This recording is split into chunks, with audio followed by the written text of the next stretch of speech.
యోహాను గారు వ్రాసిన ప్రకటన గ్రంథం 10వ అధ్యాయం. బలిష్ఠుడైన వేరొక దూత పరలోకము నుండి దిగివచ్చుట చూచితిని. ఆయన మేఘము ధరించుకొని ఉండెను.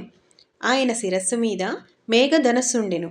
ఆయన ముఖము సూర్యబింబము వలెను, ఆయన పాదములు అగ్నిస్తంభముల వలెను ఉండెను.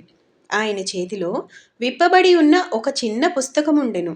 ఆయన తన కుడి పాదము సముద్రము మీదను ఎడమ పాదము భూమి మీదను మోపి సింహము గర్జించినట్లు గొప్ప శబ్దముతో ఆర్భటించెను. ఆయన ఆర్భటించినప్పుడు 7 ఉరుములు వాటి వాటి శబ్దములు పలికెను. ఆ 7 ఉరుములు పలికినప్పుడు నేను వ్రాయబోచుండగా 7 ఉరుములు పలికిన సంగతులకు ముద్ర వేయుము, వాటిని వ్రాయవద్దని పరలోకము నుండి ఒక స్వరము పలుకుట వింటిని. మరియు సముద్రము మీదను భూమి మీదను నిలిచి ఉండగా నేను చూచిన ఆ దూత తన కుడి చెయ్యి ఆకాశము తట్టు ఎత్తి పరలోకమును అందులో ఉన్న వాటిని, భూమిని అందులో ఉన్న వాటిని, సముద్రమును అందులో ఉన్న వాటిని సృష్టించి యుగయుగములు జీవించుచున్న వాని తోడు ఒట్టు పెట్టుకొని, ఇక ఆలస్యం ఉండదు కానీ 7వ దూత పలుకు దినములలో అతడు బూర ఊదబోచుండగా దేవుడు తన దాసులగు ప్రవక్తలకు తెలిపిన సువార్త ప్రకారము దేవుని మర్మము సమాప్తమగునని చెప్పెను.